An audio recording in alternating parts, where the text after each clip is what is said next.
You want to know how to delete your Zoom account. This can only be done from the Zoom web portal, not the desktop or mobile app, so I'm opening a browser and typing zoom.us into the address bar. When the site loads, click Sign in the top right.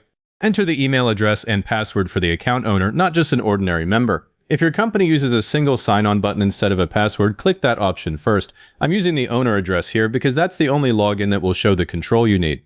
Click the blue Sign In button and wait for the main Zoom dashboard to load. Now look down the left sidebar. If you do not see admin, stop right there because your sign-in doesn't have permission to terminate the account. I can see admin in my sidebar, so I'm clicking it. That expands account management underneath it. Click account profile inside that section. The page that opens shows the account name, account number, and account type at the top, and the option you need is further down the page.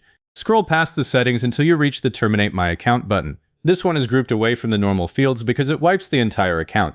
Understand that every user, cloud recording, and chat history is removed, and there is no restore. I'm clicking Terminate My Account now. The confirmation pop-up opens. Read the warning. It will say that this is permanent and cannot be undone.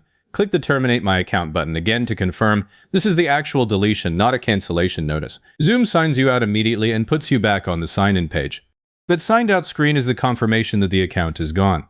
If the page stalls on a spinner, wait a few seconds before closing the tab. Leave the tab open until that spinner finishes. Two things to check now that the account is deleted. Open the email inbox that was attached to the Zoom account. Zoom sends a final email with the termination date and account owner's address. I'm keeping that message because it's the only proof I have if a billing question comes up later. Next, if you need Zoom again later, open zoom.us and click Sign Up. You can create a new account with the same email address once the old account is fully removed. If the sign-up form says the email is already in use, wait and try again.